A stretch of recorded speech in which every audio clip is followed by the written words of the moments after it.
வணக்கம். பரபரப்பு மீடியா செய்திகளுக்காக நான் நிரோஷன். அமெரிக்க ஜனாதிபதி டொனால்ட் ட்ரம்ப் காசாவை சுத்தப்படுத்துவதற்கானது தனது திட்டத்தை வெளியிட்டது பற்றி பரபரப்பு மீடியா யூடியூப் சேனலில் காணொலியொன்றை நாம் வெளியிட்டிருந்தோம். அதுதான் இப்போது மத்திய கிழக்கு அரபு ஊடகங்களில் பரபரப்பான பேசுபொருளாக மாறியுள்ளது. ட்ரம்ப் தனது திட்டத்தில் காசாவில் வாழும் பாலஸ்தீனியர்களை ஜோர்டான் மற்றும் எகிப்துக்கு நகர்த்த வேண்டும் என்றார். இது சில நட்பு நாடுகளை திகைக்க வைத்தது. ஆனால் இஸ்ரேலின் தீவிர வலதுசாரிகளால் விரைவில் ஏற்றுக்கொள்ளப்பட்டது. பதவிக்கு வந்தவுடன் மத்திய கிழக்கில் ஒரு வெடிகுண்டை வீசியுள்ளார் ட்ரம்ப். அது வெடிக்குமா வெடிக்காதா என்பது வேறு விஷயம். ஆனால் பல வளைகுடா நாடுகளை திகைக்க வைத்துள்ளது. இந்த யோசனையை முதலில் வெளியிட்ட ட்ரம்ப் அதன் பின் தனது கருப்பொருளுக்கு இசைவாக காசாவின் மக்கள் தொகை பற்றி கூறினார். காசாவின் மக்கள் இடையூறு மற்றும் வன்முறை இல்லாமல் வாழக்கூடிய ஒரு பகுதியில் வாழ வேண்டும். அப்படியான ஒரு இடத்தில் அவர்களை வாழ வைக்க விரும்புகிறேன் என்றார். அத்தகைய குடியேற்றம் தன்னார்வமாக இருக்குமா என்பதை அவர் குறிப்பிடவில்லை. ஐக்கிய நாடுகள் சபையின் சாசனப்படி குடிமக்களை வலுக்கட்டாயமாக இடமாற்றம் செய்வது ஒரு போர்க்குற்றம் மற்றும் மனிதகுலத்திற்கு எதிரான குற்றமாக பார்க்கப்படும். பாலஸ்தீனிய மக்களுக்கு ட்ரம்ப் வெளியிட்ட தகவலில் மிகவும் பாதுகாப்பான மற்றும் மிகவும் சிறந்த மற்றும் மிகவும் வசதியான பகுதிகளில் வாழும் மக்களாக நீங்கள் மாறுவீர்கள் என்று நான் நினைக்கிறேன் என்று கூறினார். ட்ரம்பின் இந்த திட்டம் பற்றி இஸ்ரேலிய பிரதமர் அலுவலகத்தில் இருந்து எந்த பதிலும் வரவில்லை என்றாலும் இந்த யோசனை தீவிர வலதுசாரி இஸ்ரேலிய அரசியல்வாதிகளால் பாராட்டப்பட்டது. மத சியோனிசம் கட்சிக்கு தலைமை தாங்கும் நிதியமைச்சர் பெசல் ஸ்மோட்ரிச் காசா தீவிரவாதத்தை வளர்க்கும் இடம் என்பதை ட்ரம்ப் அங்கீகரித்துள்ளார் என்றார். அவர் மேலும் தெரிவித்த போது நீண்டகால குடியேற்றத்தை ஊக்குவிப்பதுதான் அமைதியையும் பாதுகாப்பையும் கொண்டு வரும் ஒரே தீர்வு என்பதில் சந்தேகமில்லை. காசாவில் வசிக்கும் குடியிருப்பாளர்களின் துன்பத்தை தணிக்கும் திட்டம் இது. ட்ரம்பின் தொலைநோக்கு பார்வையை செயல்படுத்தும் திட்டத்தில் நான் பணியாற்றி வருகிறேன். ட்ரம்ப் எதையாவது விரும்பினால் அது நடக்கும் என்று ஸ்மோட்ரிச் கூறினார். ஸ்மோட்ரிச் 2023ஆம் ஆண்டு முதல் உலகெங்கிலும் உள்ள இஸ்லாமிய நாடுகளுக்கு காசாவிலிருந்து தன்னார்வ குடியேற்றம் நடக்க வேண்டும் என்று வாதிடுகிறார். ஆனால் தன்னார்வமாகவோ அல்லது வேறு விதமாகவோ இடம்பெயர்தல் பற்றிய ட்ரம்பின் யோசனை ஜோர்டானுக்கும் எகிப்துக்கும் திகிலூட்டுவதாக இருக்கலாம். அமெரிக்காவின் பிற அரபு நட்பு நாடுகளுக்கு எச்சரிக்கையாகவும் இருக்கலாம். பாலஸ்தீனியர்களின் தாயகத்திற்கான உரிமை பற்றிய கருத்துக்கள் பல தசாப்தங்களுக்கு அச்சுறுத்தலாக உள்ளது. ஜோர்டான் வெளியுறவு அமைச்சர் ஐமன் சஃபாடி கூறிய போது ஜோர்டான் ஜோர்டானியர்களுக்கானது மற்றும் பாலஸ்தீனம் பாலஸ்தீனியர்களுக்கானது. நாடு கடத்தலுக்கான எங்கள் நிராகரிப்பு உறுதியானது மற்றும் மாறாதது. பாலஸ்தீனியர்களை அகற்றுவது தற்காலிகமானதாகவோ அல்லது நீண்ட காலமானதாகவோ இருக்கலாம் என்று ட்ரம்ப் கூறினார். ஆனால் அரேபிய விமர்சகர்கள் பாலஸ்தீனியர்கள் ஒருமுறை அகற்றப்பட்டபின் நிலத்திற்கு திரும்ப இஸ்ரேல் அனுமதிக்கப்படவில்லை என்று சுட்டிக்காட்டுகின்றனர். 1948 பாலஸ்தீனிய நக்பா அல்லது பேரழிவு மீண்டும் நிகழும் என்று எகிப்து அல்லது ஜோர்டான் சிந்திக்கவில்லை. இஸ்ரேல் நாடு உருவான போது ஏறத்தாழ 7 லட்சம் பாலஸ்தீனியர்கள் தங்கள் வீடுகளில் இருந்து வெளியேற கட்டாயப்படுத்தப்பட்டனர். அதன் இரண்டாவது மறுசெய்கை இப்போது இனச்சுத்திகரிப்புக்கு ஆதரவளிப்பதற்கு சமமாக இருக்கும்.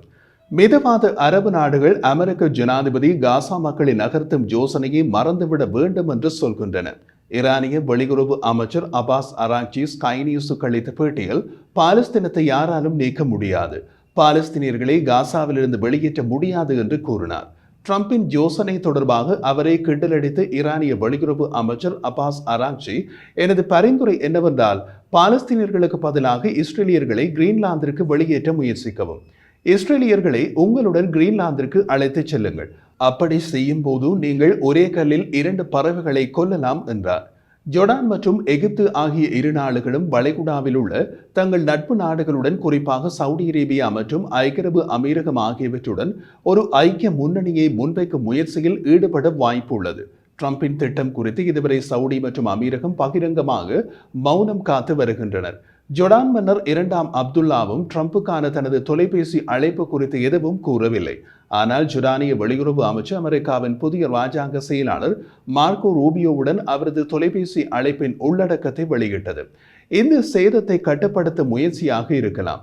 அந்த தொலைபேசி அழைப்பில் பிராந்திய பாதுகாப்பு மற்றும் நிலைத்தன்மையை மேம்படுத்துவதற்கான வழிகள், ஜோர்டானுக்கும் அமெரிக்காவுக்கும் இடையிலான மூலோபாய கூட்டாண்மையை வலுப்படுத்துவதற்கான வழிமுறைகள் மற்றும் பல்வேறு பிரச்சனைகளில் ஒருங்கிணைப்பு பற்றி அவர்கள் விவாதித்ததாக அந்த அறிக்கையில் தெரிவிக்கப்பட்டுள்ளது.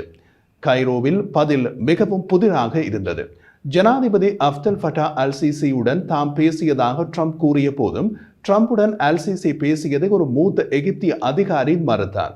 கூடுதலாக பாலஸ்தீனிய அகதிகளை அழைத்துச் செல்வது குறித்து எகிப்திய ஜனாதிபதி கூறியது என்ன என்று செய்தியாளர்களின் கேள்விகளுக்கு நேரடியாக பதில் கூற ட்ரம்ப் மறுத்துவிட்டார். அந்த கேள்விக்கு வேறு விதமாக பதிலளித்த ட்ரம்ப், எகிப்திய ஜனாதிபதி உலகின் மிகவும் கடினமான பகுதியில் இருக்கிறார். உண்மையை சொல்வதானால் இது ஒரு கடினமான சுற்றுப்புறம், ஆனால் அவரால் அதை செய்ய முடியும் என்று நான் நினைக்கிறேன் என்று ட்ரம்ப் கூறினார். எகிப்திய ஜனாதிபதி மற்றும் வெளிநாட்டு தலைவர்களுக்கு இடையிலான தொடர்பாடல்கள் அவை நடைபெறும் போது வெளியிடப்படும் என்று எகிப்திய அதிகாரி மேலும் கூறினார். அதாவது ட்ரம்ப் எகிப்திய ஜனாதிபதியுடன் தொலைபேசியில் பேசவில்லை என்பதை வேறு விதமாக அப்படி கூறினார். எகிப்திய ஜனாதிபதி அலுவலகம் ட்ரம்புடன் எந்தவித தொலைபேசி அழைப்பையும் பற்றி எந்த கருத்தையும் தெரிவிக்கவில்லை. அத்துடன் வெள்ளை மாளிகையும் அப்படி ஒரு உரையாடல் பற்றிய எந்த தகவலையும் வெளியிடவில்லை. எப்படியும் காசா உண்மையில் பாலஸ்தீன நிலம் அல்ல என்று சில இஸ்ரேலியர்கள் நம்பிக்கைக்கு ட்ரம்ப் தலையசைத்ததாக தெரிகிறது. ஜூத சக்தி கட்சியினை வழிநடத்த முன்னாள் இஸ்ரேலிய தேசிய பாதுகாப்பு அமைச்சர் இட்டாமர் பென்-குவிர் போன்றவர்களின் முன்னோக்குடன் ட்ரம்பின் திட்டத்துடன் சரியாக பொருந்துகிறது. ட்ரம்பின் கருத்துக்கள் நக்சலா போன்ற சில இஸ்ரேலிய வலதுசாரி குழுக்களிடையே காசாவில் இஸ்ரேல் குடியேற்றங்களை நிறுவ வேண்டும் என்ற கருத்தை ஊக்குவிக்கும். நக்சலாவை வழிநடத்தும் டானியாலா வைஸ் கடந்த ஆண்டு CNN-இடம் கூறினார், அரபு இல்லை, நான் 2 மில்லியனுக்கும் அதிகமான அரேபியர்களை பற்றி பேசுகிறேன். அங்கே தங்க மாட்டார்கள், நாங்கள் ஜூதர்கள் காசாவில் இருப்போம். மத்திய கிழக்கில் ஒரு வருட உருமாற்றம் ஏற்பட்ட பின் மில்லியன் கணக்கான பாலஸ்தீனியர்கள் தங்கள் வீடுகளில் இருந்து நகர்த்தப்படலாம் என்ற எண்ணம் கூட இன்னமும் பெரிய உறுதியற்ற தன்மைக்கு ஒரு ஆதாரமாக உள்ளது. காசாவின் பகுதிகளை இஸ்ரேல் கைப்பற்றுவது இஸ்ரேலுடனான எகிப்தின் சமாதான உடன்படிக்கைக்கு அச்சுறுத்தலாக இருக்கும் என்று அல்-சிசி முன்பு கூறியிருந்தார். ஏனெனில் அது இஸ்ரேலை எகிப்திய நாட்டின் எல்லைக்கு அருகே இருந்து மீண்டும் போராட தொடங்கும் அபாயம் உள்ளது என்று அல்-சிசி நன்றாகவே தெரியும். அண்டை நாடுகளில் இருந்து 1 மில்லியனுக்கும் அதிகமான அகதிகள் மற்றும் சுமார் 2.4 மில்லியன் பதிவு செய்யப்பட்ட பாலஸ்தீனிய அகதிகளை கொண்டு ஜோர்டானுக்கு வெளிப்படையான ஆபத்து உள்ளது. அது தவிர ஜோர்டானுக்கு மறைமுகமான ஆபத்தும் ஒன்றும் உள்ளது. ஜோர்டானில் ஜனத்தொகையில் 94% அரேபியர்கள் என்று கூறப்பட்டாலும் உண்மையில் ஜோர்டானில் மக்களின் பாதிக்கும் மேற்பட்டவர்கள் பாலஸ்தீனிய வம்சாவளியை சேர்ந்தவர்கள். அதனால் ஜோர்டானுக்கு மற்றொரு பாலஸ்தீனிய மக்கள் வருகை ஏற்பட்டால் மக்கள் தொகையில் இன சதவீதம் மாற்றப்படும். ஆனால் ட்ரம்பின் யோசனையை ஜோர்டானால் சுலபமாக நிராகரிக்க முடியாது. ஜோர்டான் சில வளங்களை மட்டுமே கொண்ட ஒரு நாடு. அதன் 2023 ஆண்டு பட்ஜெட் பற்றாக்குறை அதன் மொத்த பொருளாதார உற்பத்தியில் 5.1% இருந்தது. அத்துடன் ஜோர்டானின் பணியாளர்களில் 5இல் 1 பகுதியினர் வேலையில்லாமல் உள்ளனர். ஜோர்டான் வெளிநாட்டு உதவியை பெரிதும் நம்பியுள்ளது. இஸ்ரேலுக்கு அடுத்தபடியாக மத்திய கிழக்கில் அமெரிக்க உதவியை பெறும் 2வது இடத்தில் உள்ள நாடு. 2023 ஆண்டு ஜோர்டான் அமெரிக்காவிடமிருந்து $1.7 பில்லியன் நிதியுதவியை பெற்றது. ட்ரம்ப் ஏற்கனவே அமெரிக்காவின் வெளிநாடுகளுக்கான நிதியுதவி மற்றும் வரி விதிப்புகளை வெளியுறவு கொள்கையின் மையத்தில் நகர்த்தியுள்ளார். அமெரிக்காவின் வெளியுறவு கொள்கைகள் குச்சியில் கட்டிய கேரட் நிலையிலேயே உள்ளன.